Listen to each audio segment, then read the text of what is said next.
She's scrolling past your name in her phone right now, not calling, not texting, just looking. And there's this weight in her chest she can't quite name. It's not anger anymore. It's not even confusion. It's something quieter, something that creeps in when the house is empty and the distraction runs out. She told herself she'd move on. She told her friends she's fine. But late at night, when no one's watching, she's wondering if she made a mistake. And here's the part no one talks about. Regret doesn't show up all at once. It doesn't knock on the door and announce itself. It comes in stages, slow, layered, undeniable. And if you're sitting there wondering whether she even thinks about you, whether walking away meant anything to her, whether she's out there living her best life while you're stuck rebuilding yours, you need to understand what's actually happening on the other side of that silence. Because this isn't about hoping she comes back. This isn't about manipulation or games. This is about understanding human psychology so deeply that you stop questioning your worth based on someone else's reaction time. And if you're the kind of person who's done with the shallow advice, the quick fixes, the feel-good lies that leave you right back where you started, then you're in the right place. Hit that subscribe button right now. Not for me, for you. Because choosing to be here means you've chosen clarity over comfort. And that decision alone puts you ahead of most people still stuck in the cycle. Let's be honest, most of what you've been told about no contact is either incomplete or flat out wrong. You've heard it makes her miss you. You've heard it gives her space to realize what she lost. You've heard it builds attraction. And sure, all of that can be true, but it's not the full picture. Because what no one explains is the internal journey she goes through when you actually disappear. Not the performative kind of disappearing where you're still liking her posts or watching her stories or leaving breadcrumbs. The real kind, the kind where you're genuinely gone, where your energy, your attention, your presence, it all evaporates. And that absence, it triggers something primal, something she wasn't ready for. Stage 1 is relief. Let's start there, because this is where most guys lose their minds. You go no contact expecting her to panic immediately, and instead she seems fine, maybe even better. She's posting more, she's out with friends, she's smiling in every picture, and you're sitting there thinking, she doesn't care. This was pointless. I should reach out. Wrong. Dead wrong. Relief is not indifference. Relief is the first reaction to the end of tension. Think about it. If the relationship ended with conflict, distance, resentment, arguments that went nowhere, then the immediate feeling after the breakup is release. She's not carrying that weight anymore. She's not trying to fix something that felt broken. She's not walking on eggshells or managing your emotions or wondering why things don't feel right. That pressure gone. And yes, that feels good for a minute. But here's what you need to understand. Relief is shallow. It's surface level. It's the emotional equivalent of finally putting down a heavy bag. Feels amazing in the moment, but it doesn't mean she doesn't need what was in that bag. It just means her arms were tired.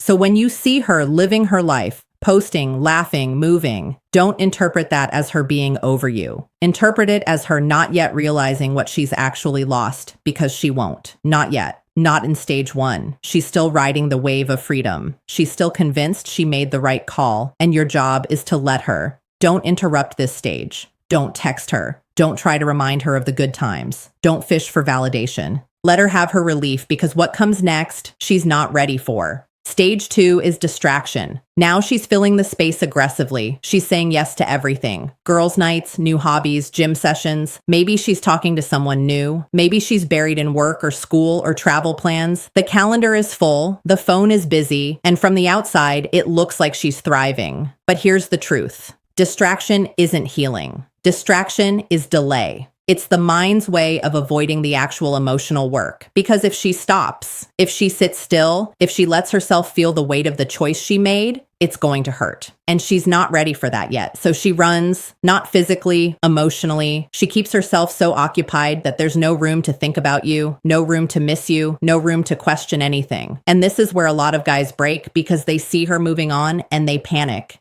They think, if I don't do something now, I'll lose her forever. So they reach out, they send the "I've been thinking about you" text. They try to re-enter her life during the exact moment she's trying to forget it. And all that does is validate her decision to leave, because now you've proven that you're still stuck, still needing her, still unable to move forward without her attention. You've just made yourself smaller in her eyes. And worse, you've interrupted the very process that would have brought her back, because distraction doesn't last. It can't.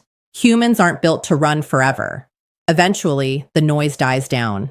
The calendar clears. The new stuff stops feeling new. And that's when stage 3 arrives. Curiosity. This one's subtle. It doesn't announce itself. It's not dramatic. It's just a thought. A small one. I wonder what he's doing. That's it. That's how it starts. She's not crying. She's not texting you. She's not even sure why she's thinking about you, but you're there in the back of her mind. And here's why. Because by now, enough time has passed that the intensity of the breakup has faded. The anger's gone. The frustration's gone. And in that absence, she starts to remember the good parts. Not because she's romanticizing the past, but because memory works selectively when pain decreases. The hard stuff blurs, the soft stuff sharpens. She remembers the way you made her laugh, the way you listened when no one else did, the way she felt safe, the inside jokes, the random Tuesday nights that didn't mean much at the time, but somehow meant everything. And now she's curious. She's not ready to admit it, but she wants to know if you're okay. If you're thinking about her, if you've moved on. So she checks subtly. Maybe she looks at your social media. Maybe she asks a mutual friend. Maybe she drives past a place you used to go together just to see if the memory still hits. She's testing the waters, but she's doing it quietly because she's still not sure. And this right here, this is the stage where your silence becomes power. Because if you're still visibly affected, if you're posting sad quotes or looking miserable or clearly stuck, she feels nothing. She feels confirmed. But if you're genuinely different, if your energy has shifted, if you're building something, growing into something, becoming someone who doesn't need her validation to feel whole, that curiosity deepens and it moves her into stage 4, concern. Now, it's not just, I wonder what he's doing, it's why isn't he reaching out? This is the stage where the silence starts to feel heavy because she expected you to chase. Maybe not immediately, but eventually. Most guys do. They can't handle the distance. They crack. They send the drunk text, the birthday message, the I miss you confession, and she was ready for that. She had her response prepared. But you didn't. You stayed gone. And now that absence is louder than any message you could have sent. She starts to question. Did I not matter as much as I thought? Is he really over me? Did he find someone else? And that last one, that one stings. Because up until now, she's been operating under the assumption that she's irreplaceable in your life. That no matter what, you'd always be there, waiting, hoping, available. But you're not. And for the first time, she's realizing that maybe, just maybe, she's replaceable too.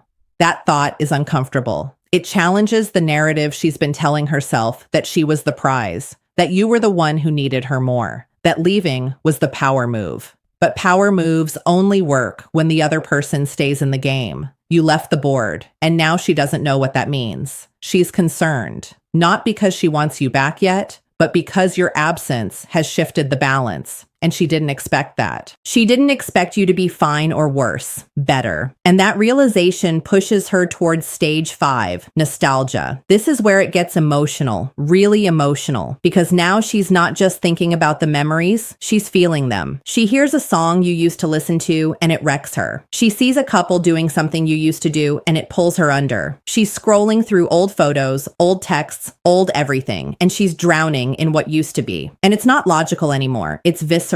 It's that ache in your chest that no amount of distraction can fix. Because nostalgia isn't about the past. It's about the absence of the present. It's about realizing that something you once had, something that once felt so normal and easy and consistent, is gone. And you didn't even know how much it mattered until you couldn't have it anymore. This is the stage where she starts romanticizing the relationship. The hard parts, she's forgotten them.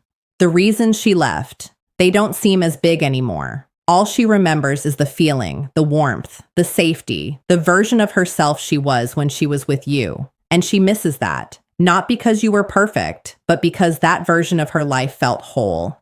And nothing since has filled that space. Not the distractions, not the new people, not the independence. And now she's starting to wonder if she made a mistake. Not out loud, not to anyone else, but quietly, privately. In the moments when she's alone and the truth is unavoidable. And if you're still silent, if you're still absent, if you've genuinely moved into your own growth, that nostalgia becomes something heavier. It becomes stage 6, regret. This is the big one. This is the one that changes everything, because regret isn't just missing you. Regret is realizing that she lost something she won't get back. It's the sinking, suffocating understanding that the door she walked out of might be closed now. That the version of you she left behind isn't the version that exists anymore. That she didn't just lose you. She lost the future you could have built together. The experiences you won't share, the life you won't create, the love that could have deepened but now never will. And that hits differently because up until now, she's been able to comfort herself with the idea that if she really wanted to, she could come back. That you'd take her back, that it wasn't permanent. But your silence says otherwise. Your growth says otherwise.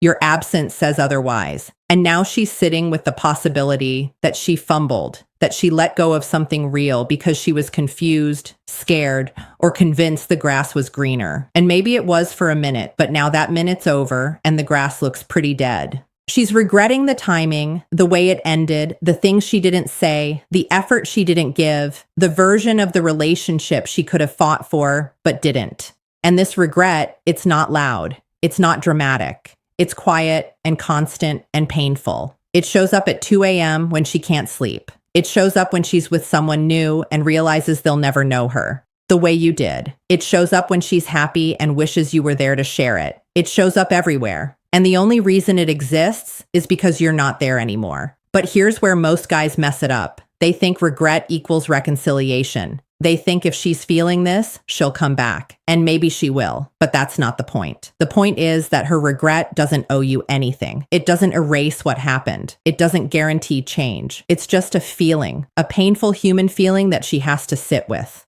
And whether or not she reaches out, whether or not she tries to rebuild, whether or not she admits any of this to you, none of that determines your worth. You're not waiting for her regret to validate you. You're building a life so solid that her regret becomes irrelevant. And that's the shift. That's the psychological edge. Because when you're no longer attached to her reaction, when you're no longer measuring your healing by whether or not she comes back, you've already won. Not over her, over yourself, over the version of you that needed her to feel whole. And that brings us to stage 7, acceptance or action. One of two things happens here. Either she accepts that it's over, that you've moved on, that the chapter is closed, and she begins her own real healing, or she acts. She reaches out. She tries to reconnect. She admits she was wrong, that she misses you, that she wants to try again. And both of these are valid. Both of these are possible. But here's the key.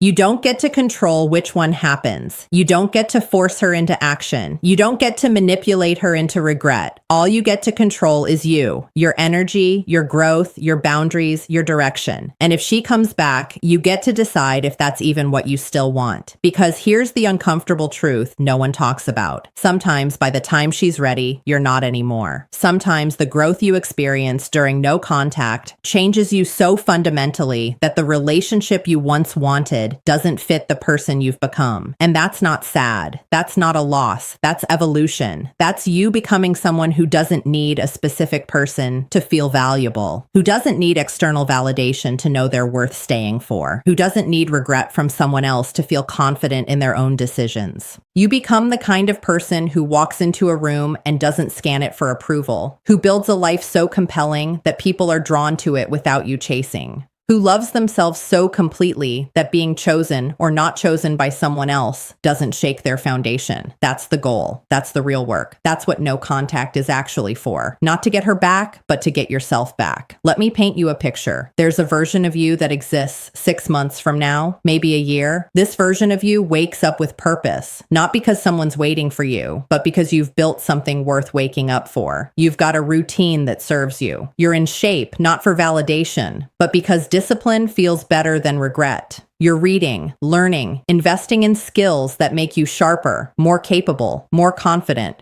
You've cut out the noise, the people who drain you, the habits that numb you, the distractions that keep you small. You've built a life that reflects the respect you have for yourself. And people notice, not because you're performing, but because you're different. There's a calm about you, a groundedness. You don't need to prove anything because you've already proven it to yourself. And here's what happens. She sees it. Maybe directly, maybe through someone else, maybe she just feels it in the air and it throws her because this version of you doesn't need her. This version of you isn't bitter or broken or waiting by the phone. This version of you has moved on, not out of spite, not out of pride, but out of genuine growth. And that hits harder than anything you could have said, because now she's looking at the man she left, and he's not that man anymore.